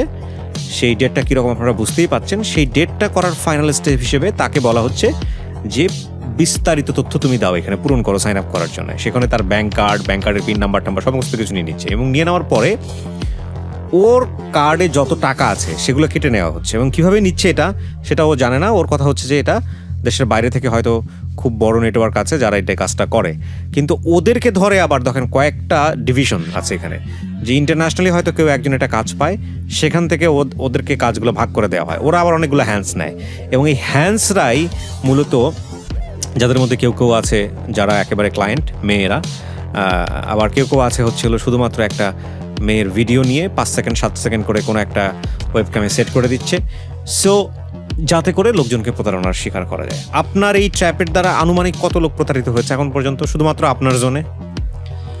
আমার জোনে আমি যেহেতু 2.5 বছর ধরে কাজ করতেছিলাম, আপনার এটা অবশ্য আমি যদি 100% ভাবে বলতে পারবো না, কারণ হিসাব আমাদের থাকে না। যদি পার উইকে যদি ধরতে যাই, তাহলে আপনার 15টা-20টা পার উইক। তার মানে মাসে হচ্ছে 80টার মতো। মাসে 80টা হলে বছরে দাঁড়াচ্ছে আপনার হচ্ছে 960টার মতো। তারপরে 2 বছর কাজ করেছেন, প্রায় 2 থেকে 2,500 লোক প্রতারণার শিকার হয়েছে। কিন্তু এটা শুধু একজনের, আমার যারা ওয়ার্কার ছিল তাদের দ্বারা, কিন্তু আমার থেকেও তো অনেক বড় বড় গ্রুপ আছে, রাইট? এবং তাদের যদি হিসাব করতে দেন তাহলে এটা কাউন্ট করা আসলে পসিবল হয়ে দাঁড়ায়। আপনি বের হয়ে আসলেন কেন, বা আপনি এইখানেই বা আসলেন কেন? কিভাবে আপনি ওখান থেকে গিভ আপ করলেন, নাকি আপনি এখনো ইনভলভ আছেন? না, আমি আল্লাহর মতে এখন ইনভলভ নেই, আমি টোটালি অফ। তো আপনার তো কোনো বিপদ আসেনি, আপনি কিভাবে ওখান থেকে গিভ আপ করলেন? গিভ আপ করলাম, আমিও নিজেও প্রতারণার শিকার হয়েছি। কিভাবে? আমি যখন অফিসগুলো রানিং করি, তখন আরেকটা বড় ভাইয়ের সাথে আমার পরিচয় হয়। সেই বলতেছে আপনি গুগল অ্যাডসেন্সের মাধ্যমে আপনি আর্নিং করতে পারবেন, একটা ওয়েবসাইট আছে গুগলের। আমাকে সে 3টা কাজের অফার করে, 3টা না 4টা কাজের অফার করে। একটা হচ্ছে আপনার অ্যামাজনের, আরেকটা গুগল অ্যাডসেন্সের যেটা অ্যাপসের মাধ্যমে আর্নিং করা যায়, আচ্ছা, আরেকটা ওয়েবসাইটের, আরেকটা সার্ভের জন্য। আচ্ছা, 4টা কাজের অফার করে। তো বললাম ঠিক আছে, আমিও যেহেতু সিপিএটা দীর্ঘদিন করলাম, সিপিএটা আপনার ইউজ পরিমাণ টাকা আর্নিং করা যায়, কিন্তু দেখা যায় কি টাকাগুলো রাখা যায় না। যেহেতু হারাম টাকা কিন্তু হারাম পথে চলে যায়, বা ওইটা কিন্তু ধরে রাখা কোনো রকমই পসিবল হয়ে দাঁড়ায় না। তখন আমি সিপিএ থেকে আস্তে আস্তে সরে যাচ্ছি, আমি একদম অ্যাভয়েড করতে পারতেছি না সিপিএতে, কারণ একদম যদি বের হয়ে যায় তাহলে একটু প্রবলেম হয়ে দাঁড়ায়। আচ্ছা, যেহেতু অনেকগুলো বিল আটকানো থাকে, ওদের বিল যদি আমি না পাই আমি ওয়ার্কারদের দিতে পারবো না, কারণ ওয়ার্কারদের দিতে তারা পুরো ফেড আপ হয়ে যাবে।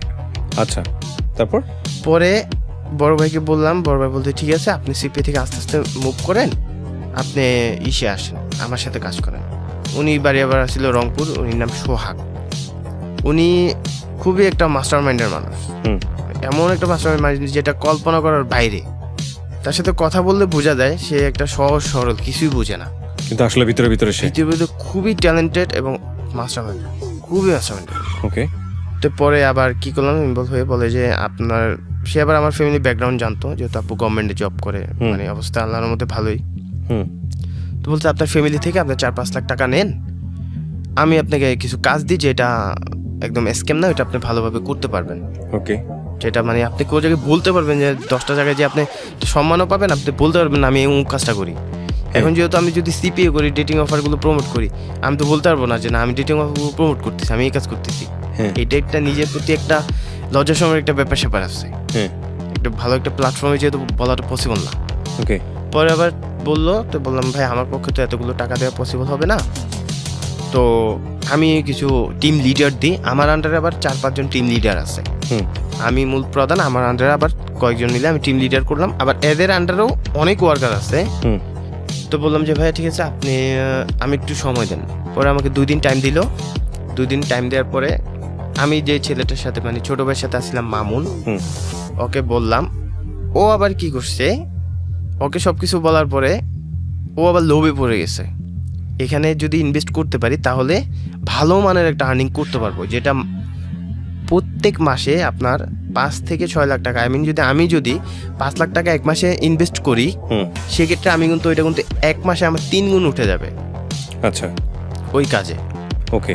তো ও লোভে পড়ে গেছে, লোভে পড়ে কি করলো, আমার বললো ভাই আপনি যাদের সাথে আপনার যে টিম লিডারগুলো আছেন, তো ওই টিম লিডারগুলোর সাথে আমাকে একটু পরিচয় করে দেন। তা আমি বললাম ঠিক আছে, ছোট ভাই খুবই ক্লোজ একটা ছোট ভাই, আমি তো থাকি না, সব কিছু ও হ্যান্ডেল করে, ও কথাবার্তা বলুক, আমি বিভিন্ন জায়গায় বিভিন্ন কাজে ব্যস্ত থাকি। তো কি করলো, ও আবার ইনভলভ হয়ে ও আমার যে টিম লিডারগুলো আছে তাদের কাছে এমন কিছু কথা বললো আমার নামে, মানে আমি ওদের কাছে খারাপ হয়ে গেছি, আমি পুরোটা খারাপ হয়ে গেছি।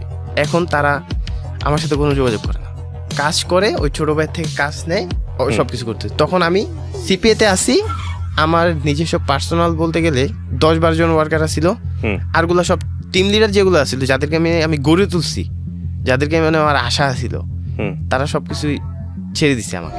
প্রিয় শ্রোতা, ছোট্ট একটা বিরতি নিচ্ছে এই পর্যায়ে। আপনারা আসতে পারেন আমাদের ফেসবুক পেজে, ফেসবুকের ঠিকানা ওকে, আমরা যেখানটায় ছিলাম। তারপর ছেড়ে দেওয়ার পরে এখন আমাকে তো রংপুর থেকে ওই সোহাগ ভাই আমাকে গুতাচ্ছে, বলছে ভাই আপনি 2 দিন সময় দিলাম এখনো পাচ্ছেন না, কি ব্যাপার?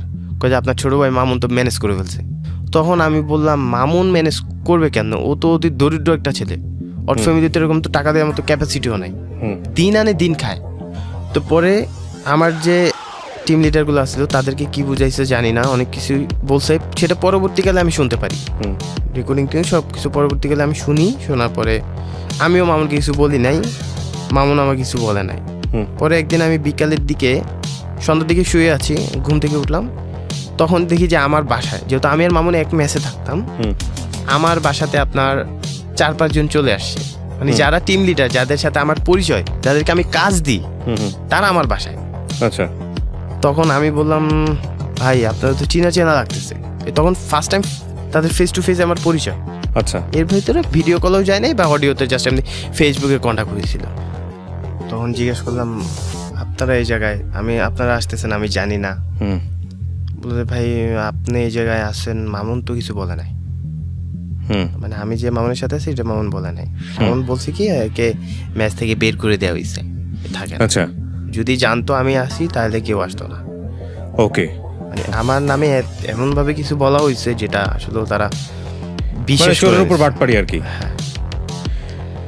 তো পরে সন্ধ্যার দিকে আসলো, আবার বের হলাম, আমরা সবাই মিলে বের হলাম। বের হওয়ার পরে আপনার বগুড়া যে মেন স্টেশনটা আছে সাতমাথা, ওখানে বসে চা খাচ্ছি। চা খাওয়ার পরে কাজের ব্যাপারে কথা বলতেছে তারা, আমিও কথা বলতেছি। তখন মানে কি কাজ করতেছি, কি আসে বিষয় আমি কিন্তু ঠিক খবরটা পাচ্ছি, কিন্তু আমি কিন্তু প্রকাশ করতেছি না। আমি চাচ্ছিলাম মামুন বা ওরা কেউ আমাকে জানাক। আবার মামুন যার সাথে কন্ট্যাক্ট করছি সোহাগ, তার সাথে কিন্তু আমি অনেক আগে কন্ট্যাক্ট করছি, আমার মাধ্যমে পরিচয় সোহাগের সাথে। এর ভিতরে মামুনে সোহাগের সাথে দেখা করে আসছে, কাজ দেখে আসছে, সবকিছু করে আসছে, ফাইনাল করে আসছে। কিন্তু আমাকে সোহাগে যেহেতু ফার্স্ট টাইম পরিচয় আর আমার রেফারে সবগুলো যাচ্ছে, তদ্রুপ সোহাগে আমারে বললো যে ভাই খান ভাই আপনি তো বেশি বিষয়গুলো জানেন না, আমি আপনাকে জানাই দিলাম, আপনি কাউ কিছু বলবেন না, ওরা কালকে আসতেছে। ওকে, আমি তখন জানলাম আর কি, তখন মনের ভিতরে মানে খুবই খারাপ লাগলো, মানে যাদেরকে নিয়ে এইভাবে চলাফেরা করি, যাদেরকে নিয়ে সব কিছু করি, তারাই আমার থেকে মানে না জানায় সব কিছু করতে যাচ্ছে। পরে আবার চা খাচ্ছি, চা খাওয়ার ভিতরে বলতেছে ওখানে ভিতরে একজন নতুন একটা ছেলে আসছিল, অনলাইনে ও সিপিএ কাজ করতো, ও আবার ডেটিং অফার নিয়ে করতো না, ও মানে ভালো কিছু অফার প্রমোট করতো আর কি, যেটা আসলে করা যায়, স্ক্যাম না। ওকে, তো চা খাচ্ছে, এর ভিতরে মামুনের কথা তুলছে, বললো যে ভাইয়া গুগল অ্যাডসেন্সে কাজ করাবো। মামুন আমারে বলতেছে যে আপনাকে আমি 10,000 টাকা দিব মাসে। আমি তো শুনে তো পুরো অবাক হয়ে গেছি, আমি এত কিছু আমি করে দিলাম, এত কিছু করলাম, এখন আমি টিম লিডার হয়েছি, এখন আমি মামুনের আন্ডারে আমার কাজ করতে হবে। মামুন এটা আমাকে বলে, যেহেতু ওর পাওয়ারটা এখন ওর হাতে, পাওয়ারটা বলতে কয়েক ঘন্টা বা কয়েক দিনের জন্য গেছে, বেশি দিন টিকে থাকতে পারে নাই। পরে আবার কথা বলতে আমি বলি দেখো গুগল অ্যাডসেন্স যদি অ্যাপস রান করাতে হয় কিন্তু টাকা লাগে না, তোমরা যে টাকার কথা বলতেছো, আমি এটা বলতেছি ওদেরকে। তখন আমার দুইজন আমার উপরে ফায়ার হয়ে গেছে। ওদের দুইজনের টার্গেটটা ছিল যে নতুন ছেলেটাকে আনছে তার থেকে কিছু টাকা নিয়ে তারা নিজেরা ইনভেস্ট করবে না, একজনের টাকা দিয়ে 3 জনে ইনভেস্ট করবে, মানে ওকে ভুলায় ভালায় এই করছে। তখন আমি বললাম যে না, কোনো টাকা পয়সা লাগে না গুগল অ্যাডসেন্সে। তখন আমার মামুনে এক সাইডে নিয়ে বুঝাইলো, বললো যে ভাই গুগল অ্যাডসেন্সে টাকা লাগে অ্যাপস তৈরি করতে, ডেভেলপ করতে। আমিও জানি যে একটা অ্যাপস যদি ডেভেলপ করি সেক্ষেত্রে টাকা লাগে, কিন্তু আমাকে ফার্স্টে বলা হয়েছে গুগল অ্যাডসেন্সের কথা। যখন আমাকে অ্যাপসের কথা বললো তখন আমি বললাম যে হ্যাঁ অ্যাপসের জন্য আসলেও টাকা লাগে, এটা ঠিক আছে, সত্যি অ্যাপসের জন্য টাকা লাগে। তো পার একটা 20টা অ্যাপস আসছিল আমাদের, যার মানে সোহাগ ভাই আমাদের অ্যাপগুলো প্রোভাইড করবে, সে পার অ্যাপসের জন্য 20,000 টাকা করে নিছে। শুধু একটা 20,000 টাকা করে নিছে ঠিকই, একটা বিগ একটা অ্যামাউন্ট নিয়ে নিছে ওয়েবসাইটের জন্য, অ্যাপসের জন্য, সার্ভে কাজ দিবে ওইটার জন্য, অ্যামাজনের জন্য। টোটাল 14 লাখ টাকা। তারপর টোটাল 14 লাখ টাকা সে হাতে নিছে। সে এমন একজন ট্যালেন্টেড পারসন, সে কোনো ডকুমেন্ট রাখে নাই, শুধু একমাত্র আমার কাছে আমি যে টাকাগুলো দিয়েছিলাম তাকে, ওই ডকুমেন্টগুলো আমার কাছে আসছিল। আমার সে ফেসবুক আইডিটা পর্যন্ত সে ভ্যানিশ করে দিছে। ওকে টাকা দিয়েছিলাম আমি আমার আম্মু স্বর্ণবান্ধা দিয়ে। গুগল, আচ্ছা, আম্মুর স্বর্ণ বন্ধক দিয়ে আপনি টাকা দিচ্ছেন। গুগল অ্যাডসেন্স থেকে আপনারা টাকা কিভাবে কামাবেন? গুগল অ্যাডসেন্স থেকে যেমন আপনি যদি কোনো একটা অ্যাপসে ঢুকেন, যে কোনো একটা অ্যাপস বা যে কোনো একটা গেমসে যদি ঢুকেন, কিছুক্ষণ পরে ওখানে একটা অ্যাড শো করে। কোনো অ্যাপস আপনার এমনি গেম খেলতেছেন, গেমের ভিতরে কিন্তু একটা ভিডিও পজ হচ্ছে, সরি ভিডিও কিন্তু চলতেছে, 30 সেকেন্ডের বা 5 সেকেন্ডের একটা ভিডিও বা অ্যাড দিচ্ছে। আমি যদি আরেকটু সহজ করে বলি, যেমন আমরা ইউটিউব দেখতেছি, ইউটিউবের সেটা আমি জানি, অ্যাপসে আপনি বিজ্ঞাপন পাবেন, তাই তো? হ্যাঁ, ওই বিজ্ঞাপনটাই যদি আমি ক্লিক করি, সেক্ষেত্রে কিছু টাকা আমাকে গুগলে দিচ্ছে। আচ্ছা, এবং সেই টাকাটা গুগল অ্যাডমুভ থেকে আপনার গুগল অ্যাডসেন্সে যাচ্ছে। ও, ওখান থেকে গুগল অ্যাডসেন্স অ্যাকাউন্টে ঢুকে যাবে। অ্যাকাউন্টে ঢুকতেছে, প্রথমে এটা অ্যাডমুভে যায়, অ্যাডমুভ থেকে তারা। কিন্তু আপনার অ্যাপে কেন ঢুকবে? কি অ্যাপ আপনার, সে কারণে ওখানে ঢুকবে? অ্যাপটা কি বানাচ্ছেন তাহলে? আমাদের অ্যাপটা ছিল আপনার একটা গেমসের উপরে, ছোটখাটো। হ্যাঁ, মানে এটা আপনার ওখানে কিছু নিউজ দেখতেছেন আপনি, নিউজের উপর আসছিল। সবগুলো অ্যাপ তো আর এক না, এক একটা। কিন্তু সেটা তো আপনার অবৈধ না, সেটা তো অবৈধ না, সে এই পয়সাটা তো অবৈধ পয়সা না। কোনটা? আপনার এই অ্যাপের মাধ্যমে যে পয়সাটা কামাচ্ছেন, এটা তো অবৈধ পয়সা না। এইটা হিসাব করতে গেলে এটা কিন্তু অবৈধ। কেমন, কিভাবে? আমি বাংলাদেশ থেকে করতেছি, এটা বাংলাদেশ থেকে অ্যালাউ না, কিন্তু অ্যাপসে যে অ্যাড দিচ্ছে এটা বাংলাদেশ থেকে অ্যালাউ না। অ্যাপসে যে অ্যাড দিচ্ছে এটা বাংলাদেশ থেকে অ্যালাউ না, অফকোর্স, কিন্তু সেক্ষেত্রে গুগল তো নিজেই বিজ্ঞাপন দিচ্ছে।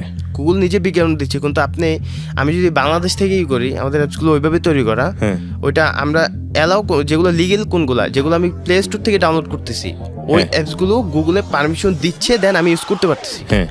আর কিছু অ্যাপস আছে যেগুলো আমি গুগলের পারমিশন ছাড়া, আমি আইপি বলেন, ভিপিএন বলেন, ভিপিএস বলেন, একটা যেটাতে আপনি অ্যাপসটা ইউজ করবেন যে ডিভাইসে, ওখানে ওই ভিপিএন গুলো ধরে আমার বাংলাদেশের আইপিটা আমি হাইড করতেছি। ইভেন আমি ইউএস এর পার্সন হিসাবে ওই অ্যাপস আমি ইউজ করতেছি বলে আমাকে অ্যাডগুলো শো করতেছে। ইভেন যে অ্যাপসগুলো আছে ওই অ্যাপসগুলো কোনো মতেই গুগল অ্যাকসেপ্ট করে না। গুগল তো চাইলে এটা 1 মিনিটেই সমাধান করে ফেলতে পারে, কিন্তু এটা গুগলের পক্ষেও অনেকটাই সময় লাগে, সাথে সাথে তারা ট্র্যাক করতে পারে না। গুগল তো আমার মনে হয় এগুলো জেনে শুনেই ছাড় দিচ্ছে। না, জেনে যদি ছাড় দিত তাহলে আপনার ডিসেম্বরে 2019-এর মাঝামাঝি আপনার 20টা অ্যাকাউন্ট ডিজেবল করে দেয়। তখন বুঝতে পারে, দীর্ঘ 4 মাস পরে তারা বুঝতে পারে এটা আসলে একটা স্ক্যাম। তখন তারা 20টা অ্যাকাউন্ট ডিজেবল করে দেয়। আচ্ছা, ডিজেবল করে দিতে 20টা অ্যাকাউন্টে আপনার $2,000 আসছিল, এবং এগুলো সব টাকা আপনার ওয়ার্কারদের। আমরা পার ওয়ার্কারকে 2,000, 3,000, 4,000 টাকা করে মান্থলি হিসাবে তাদের স্যালারি দিব বলা হয়েছিল, এবং ওয়ার্কারদের থেকে আপনার 500-1,000 টাকা কিন্তু নেওয়া হয়েছিল। ওকে। এবং সেই টাকাগুলো যে সোহাগ পার্সনকে বলতেছি, ওই সোহাগে সেই টাকাগুলো আপনার নিয়ে চলে গেছে। এর ভিতরে আমার সাথে একটু মানে একটা মেয়ের পরিচয় হয়, আমাদের সাথে কাজ করতো। তো উনি বাড়ি কুষ্টিয়াতে। দীর্ঘ 1.5 বছর কথা বলতে এক পর্যায়ে আমি একটা সম্পর্কে জড়াই যাই। দীর্ঘ 1.5 বছর সম্পর্ক করার পরে বললো যে ঠিক আছে তুমি আসো কুষ্টিয়াতে। তখন আমাকে নিয়ে একটা জাল পাতা হয়েছে। যেই নতুন ছেলেটাকে নিয়ে যাওয়া হয়েছিল বগুড়াতে, মানে ওর সামনে বলছিলাম যে আমি এটা আসলে টাকার কোনো এখানে অপশন নাই। পরবর্তীকালে যখনই করা হয়েছে তখন ওই ছেলেটা ওই ছোট বোনকে দিয়ে মানে আমাকে ধরা হয়েছে।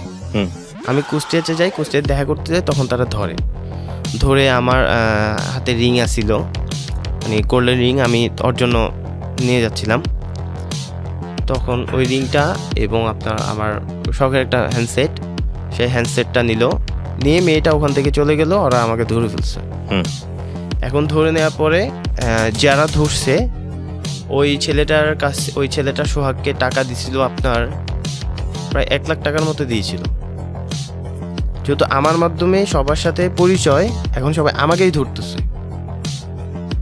দেওয়ার পরে ও আবার কি করলো, ও একটা আমাকে মেসে নিয়ে যায় কুষ্টিয়াতে। মেসে নিয়ে যাওয়ার পরে আপনার একটা স্টাম্প তখন পায় নাই। এইটা রিসেন্টলি আপনার ঘটনাটা এই লকডাউন চলতেছে মেবি 4 মাস আগে, যখন ফুল বাংলাদেশে লকডাউনটা দিল, তার 3 দিন আগে, ঠিক তার 3 দিন আগে আপনার ঘটনাটা ঘটছে।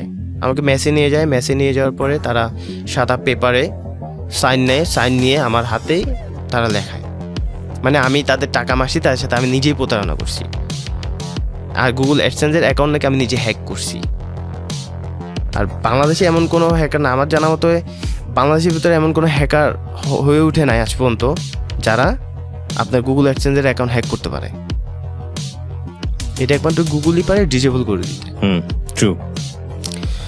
তো তারপরে এখন ওই সুজন যে আমাকে ধরছে, সুজন তো আমাকে বলতেছে আপনি আমার টাকা দিবেন, না হলে সে টাকা দাবি করতেছে তার যে টাকাটা গেছে সেই টাকা না, তার আন্ডারে প্রায় 150 ওয়ার্কার আছিল, সব কিছু টোটাল মিলে। তারপর ব্যাংক অ্যাকাউন্ট করার পরে অগ্রণী ব্যাংকের শাখায় একটা ব্যাংক অ্যাকাউন্ট করার পরে ওখান থেকে ব্ল্যাঙ্ক চেক, এবং আমার কিন্তু ব্যাংকে যাইতে হয়নি, তাদের পরিচিত ছিল, তারা এই সব কিছু করে। তারা ব্ল্যাঙ্ক চেকে সাইন নিল, ফুল একটা ব্ল্যাঙ্ক চেক। কয়টা পাতা থাকে, 10-12টা এরকম সামথিং, আমার জানা নাই। সব ব্ল্যাঙ্ক চেকে আমি সাইন দিই, এবং আমি সাইনগুলো করি, এক একটা সাইন এক এক রকমভাবে করার কারণটা হয়েছে কারণ আমি তো ওদের টাকাগুলো মারি নাই। টাকাগুলো যে মাসে তাকে না ধরে আমাকে পাইছে, আমাকে ধরছে। সাদা কাগজে লেখানো হয়েছে আমি তাদের টাকাগুলো মারছি, কীভাবে মারছি, কোন দিন মারছি, কত টাকা মারছি, মানে A to Z সব কিছু লেখা হয়েছে। এরপরে আমার আব্বু আম্মুকে ফোন দেয়, ফোন দিয়ে বলল আপনার ছেলে এরকম টাকা মারছে, এখন টাকা দিতে হবে। কয় যে আমরা এত কিছু জানি না, আপনারা টাকা পয়সা দিতে পারবো না, আপনারা পুলিশে দিয়ে দেন, আমরা থানা থেকে নিয়ে আসবো। তো পরে তারা কী করলো, তারা একটা উকিল আছে তাদের পরিচিত, ওখান থেকে কথা বললো যে আমরা তো ব্ল্যাঙ্ক চেক নিছি, আর তার থেকে পেপারে যা কিছু নেয়ার সাদা পেপারে, কোনো স্টাম্প না, অনলি সাদা পেপারে তারা লিখে নিছি, এখন কি তাকে থানায় দিয়ে দেবো নাকি ছেড়ে দিব।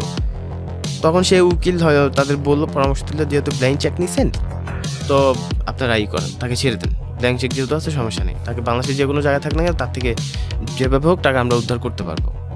আবার যে গুগল অ্যাডসেন্সের অ্যাকাউন্টগুলো ডিজেবল করা হয় তার ঠিক 1 সপ্তাহ আগে কুষ্টিয়ার একজন টিচার আছে পলিটেকনিক্যালের, তাকে আমি অ্যাকাউন্টগুলো সাবমিট করি। আমি বলছি ভাইয়া অ্যাকাউন্টগুলো আপনি চেক দেন, যেহেতু আমি সময় পাই না, অ্যাকাউন্টগুলো আপনি চেক দিবেন এবং আপনি আমাকে জানাবেন। ওই যে টিচার আছে, টিচারের কাছের মানুষ আবার সুজন।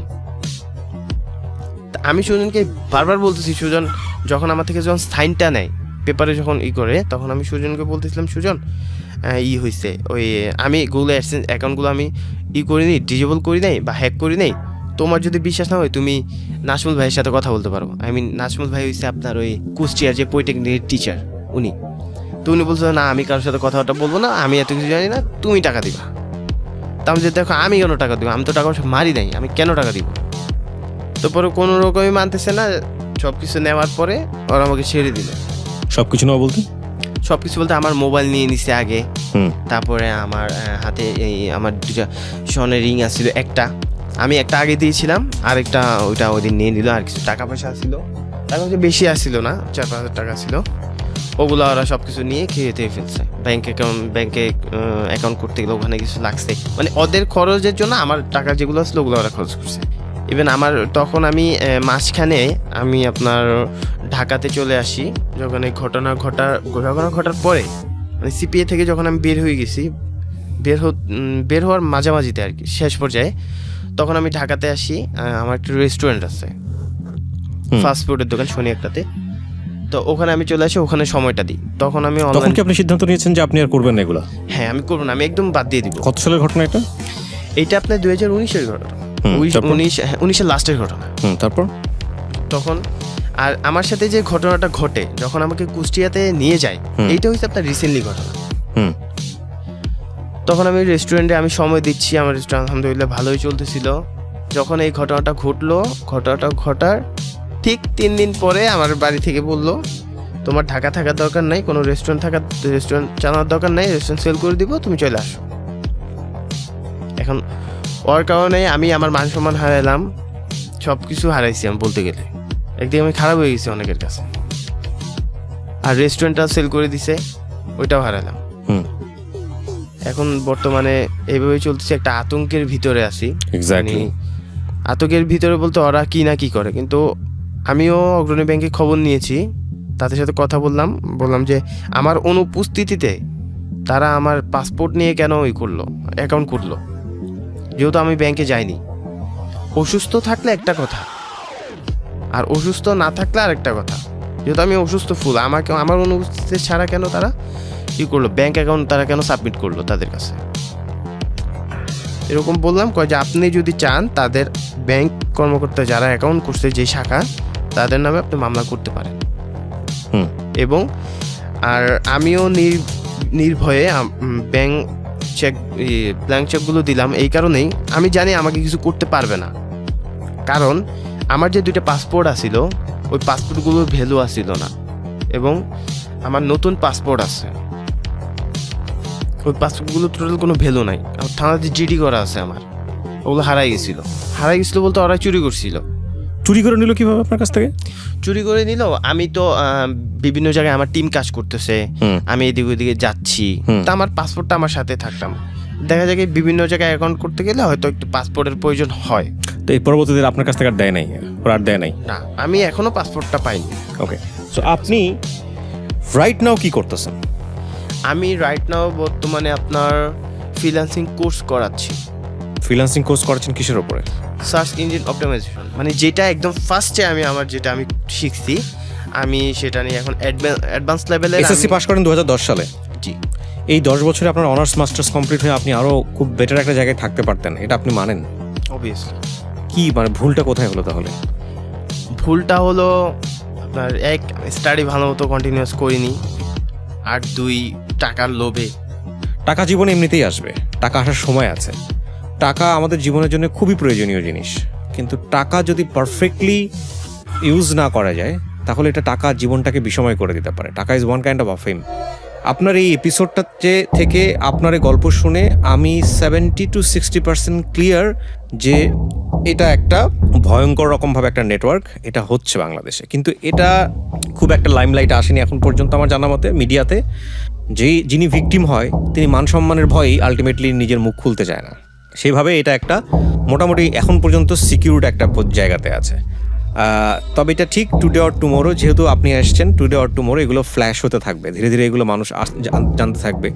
মূল কথা হচ্ছে সহজ বাংলায় আমি যদি বলি, আজকের সিক্রেটটা যারা শুনলেন, বিষয়টা এরকম, ভোলায় ভালায়া কোনো একটা মানুষ যখন কোনো একটা মেয়ের সান্নিধ্যে আসতে চায়, তাকে ভোলায় ভালায় এমন একটা জায়গায় নিয়ে যাওয়া যেখানে নিয়ে গিয়ে তার একেবারে পরনের শার্ট কাপড় থেকে শুরু করে সব কিছু খুলে টুলে রেখে দেয়। ওই লোকটা বের হয়ে এসে যেমন কারো কাছে কিছু বলতে পারে না, কারণ বললে তো একটা লজ্জার বিষয়। এইখানে অনলাইনের ব্যাপারটাও ঠিক তাই, ওই ভুলিয়ে ভালিয়ে বিশেষভাবে তাকে ইনফরমেশনগুলো নিয়ে নেয় তার কার্ডের, এবং তারপরে ওই কার্ড একদম দফারফা করে ওনার হচ্ছে মুক্তি। তো এটাও ঠিক সেম জিনিস, এবং এখানে বেশ কয়েকটা ধাপে এই কাজগুলো সম্পন্ন হয়। উনি তাদের মধ্যে একজন ছিলেন, এবং শুধু সেটা থাকার পরে ওর যে লসটা, ওর যে ভয়ঙ্করভাবে ওর যে শিক্ষাটা, সেটা আসলে ভবিষ্যতে ওকে কোন দিকে নিয়ে যাবে বা এটার মধ্যে আদৌ ইনভলভ হবে কি হবে না আমরা জানি না।